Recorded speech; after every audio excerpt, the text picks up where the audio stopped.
Alors, je vais te montrer comment j'ai généré 1 200 € de cash flow avec mon premier immeuble de rapport. Alors, j'aime bien vraiment ce titre et cette vidéo pour deux raisons. La première, c'est que c'est bien mon premier immeuble de rapport.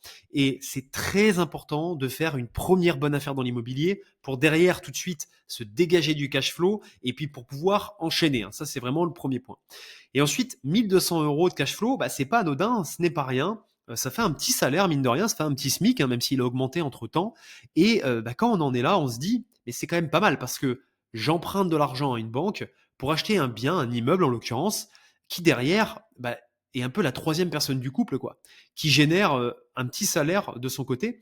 Et puis, bah, on comprend que bah, ça permet de gagner vraiment en liberté et potentiellement, eh ben, voilà, si l'une des personnes du couple gagne plus ou moins, ben on a quand même 1 200 € par mois avec un immeuble de rapport. Donc on a vraiment une belle compensation et on comprend bien, hein, on matérialise bien ce gain en liberté grâce bah, à cet investissement immobilier en l'occurrence. Alors, pourquoi choisir un immeuble de rapport? Alors, c'est évident, je le rappelle rapidement, bah, parce que, on fait d'une pierre, plusieurs coups, tout simplement. On a une acquisition multiple, c'est-à-dire que au lieu d'aller chercher un, 2, 3 appartements à l'unité, de passer, 3 fois chez le notaire, faire 3 négociations et cetera, et ben là, on le fait en une seule fois. Et en plus, ça c'est une règle du marché, quand, on prend, plus en quantité, et ben, on peut plus facilement négocier. Donc l'immeuble de rapport va vous permettre de gagner énormément de temps et va vous permettre aussi de négocier plus facilement puisque vous allez prendre plusieurs lots, en une seule fois. Ensuite, un autre vraiment énorme avantage de l'immeuble de rapport que je vois, c'est qu'il n'y a pas de copropriété. À partir du moment où vous êtes le seul propriétaire, hein, le temps que vous ne revendez pas un lot, que vous avez vraiment toute la copropriété euh, à votre niveau, vous n'avez pas besoin de créer une copropriété avec les contraintes administratives et les coûts qu'on connaît.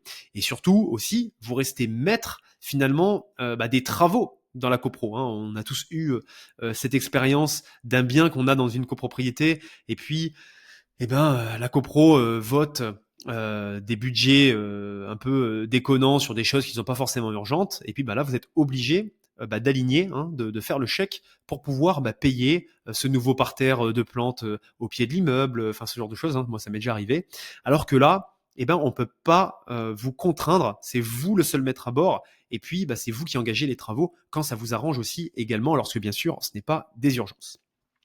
Et enfin, bah, un peu pour les deux raisons que j'ai citées avant, hein, une meilleure rentabilité, une rentabilité plus élevée, et ben parce que tout simplement, bah, un prix peut-être plus intéressant à l'acquisition, pas de copro, donc pas de charges en trop, et puis bah, la rentabilité, du coup, c'est pour ça qu'on appelle cela un immeuble de rapport, et ben est facilement, beaucoup plus facilement finalement au rendez-vous avec un risque qui est parfaitement maîtrisé puisque vous avez plusieurs lots et donc bah, si vous avez un impayé ou si vous avez un souci avec l'un d'entre eux, et ben l'avantage, c'est que vous avez d'autres lots qui vous permettent de diluer le risque. Donc voilà pourquoi choisir l'immeuble de rapport. Alors, dans les critères de recherche essentiels, alors l'immobilier, c'est principalement l'emplacement, on le sait très bien, mais ça va être bah, des quartiers justement en forte demande ou alors avec un certain dynamisme ou alors proche de zones économiques, bah, bref, où il y a de la demande, où il y a du transport, où c'est bien desservi, où il y a des commerces, mais l'emplacement va être très important. Alors, ce que je dis souvent aussi sur l'emplacement, c'est pas forcément de prendre vraiment un emplacement incroyable, hein, comme par exemple le pied de la Tour Eiffel, hein, pour reprendre ça parle à tout le monde, parce que ce n'est pas là où vous allez faire de bonnes affaires. Il faut pas non plus aller en banlieue qui craint dans les territoires perdus de la République, mais il faut trouver un juste milieu finalement entre les deux, de telle sorte à avoir un bon compromis pour avoir une bonne rentabilité. Et ça, c'est vraiment ce que je veux dire par emplacement, hein. Et bien sûr, plus l'emplacement bah, est prospère, plus vous avez une bonne dynamique, bah, moins vous prenez de risques. Et c'est pour ça aussi que certaines personnes vont préférer ne pas avoir de rentabilité ou presque, mais être dans un endroit idyllique qu'on va baptiser d'ailleurs hein, d'immobilier d'investissement patrimonial. Ça peut être une bonne stratégie à terme, mais au début, quand vous voulez vous lancer, et comme là j'ai pu le faire moi sur mon premier immeuble de rapport, il n'était pas question de faire ça, j'avais pas les moyens, mais c'était vraiment d'aller chercher ce compromis d'emplacement pour avoir une bonne rentabilité. Ce qui va être aussi super important dans l'immeuble de rapport, c'est la typologie des biens. Moi, pour cet immeuble de rapport, pour mon premier, vous voyez, je voulais pas de locaux commerciaux, pas de local commercial au rez-de-chaussée. Je voulais vraiment que des appartements résidentiels et je voulais aussi à minima des T2. Et là, du coup, hein, sur l'immeuble de rapport que je vais vous présenter, c'est 3 T2. Voilà, donc c'est vraiment le petit pain au chocolat de l'immobilier. Ça permet d'être adressé à une grande partie quand même de la population. Mais les T2 et les T3, voilà, c'est un très bon compromis pour derrière avoir une bonne typologie, pour pouvoir bien louer ou même bien revendre, hein, même potentiellement revendre, on va dire de manière cadastrée, hein, de revendre par lot, hein, c'est aussi possible. Mais si vous avez une bonne typologie de biens, vous allez vraiment minimiser un tas de risques et de facteurs, une meilleure revente, une meilleure location, moins de vacances locatives, etc. Donc j'avais vraiment mis gros, moi, sur la typologie des biens. Et enfin, les travaux, hein. Les travaux, ça reste la clé aussi dans un immeuble de rapport parce que, corollaire de ce que j'ai dit précédemment, sur la copropriété, s'il y a une toiture à refaire, s'il y a une façade, du coup, c'est tout pour votre pomme, hein. Là, pour le coup, les frais, le revers de médaille, hein, le retour de bâton, c'est que, vous êtes tout seul derrière à payer ça. Donc, il va falloir vraiment, s'assurer qu'il n'y a pas de gros travaux à prévoir ou du moins d'imprévus, parce que c'est vous qui allez devoir tout financer. Donc, les travaux, c'est la clé. Et moi, hein, ce que je fais pour gagner du temps, c'est que j'évite vraiment les gros travaux d'infrastructure, enfin de structure, de toiture, etc. Pour me concentrer plutôt sur des travaux de rénovation. Et si c'est le cas, je regarde vraiment si ça passe dans le projet, en prenant en compte aussi les délais avant de m'y lancer. Donc, la petite situation économique de cet immeuble de rapport. Donc là, voilà, vous avez vraiment l'image de l'immeuble de rapport, une photo très brute. Voilà, que vous voyez l'image. Donc, c'est un investissement global ici de 146 000 euros pour 3 T2 dans une ville moyenne du nord de la France. L'immobilier, je l'ai eu à 120 000 euros. Pour la petite histoire, cet immeuble de rapport était à 160 000 euros au début, et puis on a entamé les négociations. J'ai pu descendre le prix à 130 000, et puis j'avais un point de blocage, je n'arrivais pas à aller aux 120 000. 130 000, c'était quand même pas mal, et j'étais à 2 doigts de m'y lancer quand en fait un tiers acheteur s'est positionné à 130 000. Donc c'est tout, hein, quand c'est comme ça, ça m'est arrivé plus d'une fois et ça vous arrivera aussi hein, si vous faites une petite carrière dans l'immobilier. C'est pas grave. Moi, vraiment, mon mindset là-dessus, c'est de ne pas me précipiter. Le temps, c'est vraiment la ressource la plus importante dans la négociation. Celui qui prend le temps, qui se précipite pas, à défaut de faire les bonnes affaires, ne fait pas de mauvaises affaires. Et c'est vraiment plus important de ne pas faire une mauvaise affaire que de faire une bonne affaire. Parce que les bonnes affaires, vous allez pouvoir en trouver plusieurs, hein. Il y a des millions de biens sur le marché, vous allez en acheter qu'un seul. Donc, mieux vaut ne pas se précipiter et perdre une bonne affaire plutôt qu'en faire une mauvaise. Parce que, hein, c'est vraiment aussi le but de cette vidéo, c'est mon premier immeuble de rapport. Et quand vous faites les choses mal dès le début, derrière, il y a un effet, voilà, il y a un effet, on parle souvent de l'effet de levier, mais l'effet de levier marche dans les deux sens. Et quand votre première affaire n'est pas bonne, c'est très compliqué derrière pour pouvoir enchaîner. La banque vous fait moins confiance, c'est le bordel dans vos finances, etc. Donc, il faut être très précautionneux là-dessus. Donc, finalement, coup de théâtre, la tierce personne qui s'était positionnée n'a pas eu son crédit, donc ça revient sur le marché et je l'ai au prix que je voulais, à 120 000 euros. 120 000 euros, 6 000 euros de frais d'agence. Hein, j'avais vraiment justement préparé l'agent immobilier en disant si le bien revient sur le marché, surtout n'hésitez pas, moi je suis là et je suis prêt, j'ai étudié l'immeuble, donc je suis très mature, très mûr pour pouvoir me lancer très rapidement sur cet immeuble. Donc c'est ce qui s'est passé, il est revenu vers moi et je me suis positionné au prix qui a été accepté. Frais de notaire ici, 8 000 euros et 15 000 euros de travaux. Alors pour la petite histoire, 15 000 euros de travaux, j'ai fait 2 devis. Je vous conseille toujours de faire 2 devis. J'en avais un à 30 000 euros, un pour faire court, et un à 15 000. Celui à 15 000, et un à 20 000. Celui à 20 000, j'ai négocié, je l'ai amené à 15 000 en retirant un peu de superflu. Et celui à 30 000, je l'ai laissé à 30 000 et je me suis servi de ce devis-là, le plus cher, pour négocier ce prix initial de 160 000 et venir plus facilement ici vers les 120 000 euros. Donc, les revenus locatifs ici, une fois les travaux faits, sont de 1 600 euros par mois. Hein, on a 3 T2.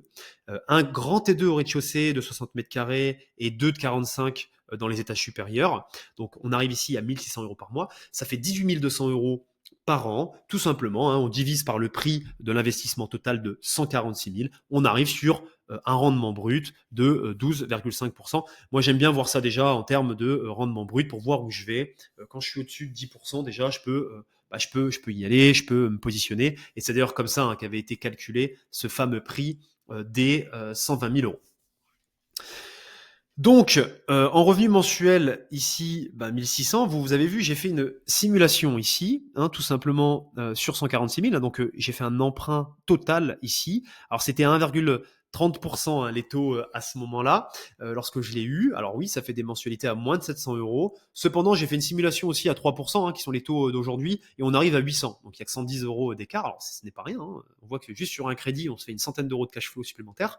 Mais quand bien même on serait ici sur les taux du moment, on est à 800 € par mois. Donc ça vous laisse quand même comprendre, même avec les données d'aujourd'hui, finalement, que ça reste une affaire parfaitement rentable. Puisqu'en dépenses mensuelles, on a le crédit ici à 700 €, on va dire, la PNO, la taxe foncière, le fonds travaux. Je me fais toujours un fonds travaux, même s'il n'y a pas de copropriété. Je sais que je vais vite en avoir quand même pour 1000 €, 1200 € par an. Je me les prépare et j'ai les comptes. Vous voyez, vraiment pour ne pas être déçu, pas avoir de mauvaises surprises. Soit ici, 975 € de dépenses mensuelles, mensualisées. Et moi, ici, j'ai opté pour le régime LMNP réel, hein, ce qui me permet vraiment d'avoir cette troisième personne dans le couple, hein, comme j'aime le dire, puisque l'argent m'est tout de suite accessible. Et en plus, c'est une niche fiscale en France, hein. Je vous conseille vraiment d'aller plafonner vos 23 000 € de LMNP réel. Ça me coûte 25 € par mois d'expert comptable, de comptable. Mais derrière, je paye pas d'impôts depuis maintenant 8 ans. Je paye pas d'impôts sur cet immeuble. Et donc, voilà, c'est super intéressant. Et ça fait au bout du bout 600 € de cash flow ici, vraiment net, du coup, après impôt, puisqu'il n'y a pas d'impôt, grâce à l'expert comptable, grâce au régime, grâce à la fiscalité du LMNP réel. Et donc, j'ai 600 € de cash flow. Donc, même si effectivement j'avais un crédit à 3%, on rajoute 100 €, bon, j'aurais ici 500 € de cash flow tout de même. Alors vous allez me dire, ouais Chris, c'est bien beau, mais tu avais annoncé 1200 € de cash flow par mois sur ce bien. Alors oui, je fais 1200 € de cash flow sur ce bien pour la simple et bonne raison que j'ai une stratégie ici sur cet immeuble de rapport concernant la gestion, hein, concernant comment sont loués ces biens. Et donc, avant de vous parler de comment je loue ces biens justement pour arriver à un tel cash flow, je vous fais un petit résumé du coup des chiffres de cet investissement. 146 000 € d'investissement global. Vraiment, ça inclut tout. Ici, 18 200 € de revenus locatifs annuels. Encore une fois, ici, c'est pour de la location classique, d'accord. Et il faut toujours faire vos calculs sur de la location classique. Ce que je vais vous montrer derrière, euh, il se pourrait du jour au lendemain que ça soit interdit, que ça soit compliqué, que vous souhaitiez arrêter, etc. Et donc, il faut toujours faire vos calculs là-dessus. Et donc ici, un cash flow, alors de 625 avant impôt ou avant les coûts comptables, mais de 600 € vraiment net lorsque j'ai retiré le comptable ici mensuel. Donc ça, c'est vraiment sur les bases du projet lorsqu'il est exploité de manière classique et ça reste un très bon projet. Si vous trouvez ce genre de projet, allez-y. Maintenant, si on veut optimiser tout ça, tout simplement, moi je suis friand de la location courte durée, en sous-location ou en conciergerie, parce que ça me permet d'avoir une flexibilité sur mes biens. Les gens payent avant de séjourner. Il n'y a pas de contrat d'habitation où le locataire est super protégé, où j'ai que mes yeux pour pleurer. Si je me retrouve dans un tribunal face à un cassos qui derrière se déclare interdit bancaire, ne paye pas à toutes les associations de Français de Navarre pour l'aider à montrer à quel point il est malheureux, etc.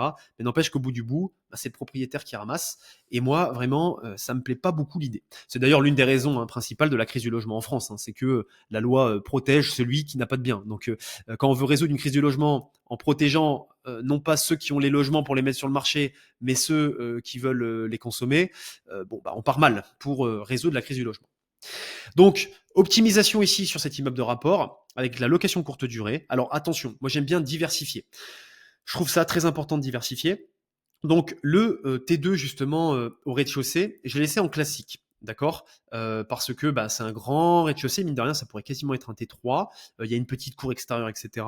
Donc, et en plus, il y a du gaz sur le rez-de-chaussée. Donc, j'ai préféré le laisser en classique et ça m'apporte quand même 600 € hors charge par mois sur ce premier appartement. Donc, ok, ça me permet vraiment de sécuriser. Ça me paye quasiment le loyer, enfin le crédit, puisqu'on est sur un crédit proche de 700. Et derrière, sur les deux T2 en location courte durée là-haut, qui sont uniquement électriques, qui se prêtent très bien avec la déco, justement à la location courte durée, je fais 800 € par mois net. Donc là, je retire vraiment la conciergerie parce que moi je délègue à une conciergerie. Il est hors de question que je gère la location courte durée, c'est un vrai job, le ménage, la blanchisserie, gestion des problèmes, des cautions. Bref, je délègue. Et puis, bah, voilà, en plus, ça permet de comment dire?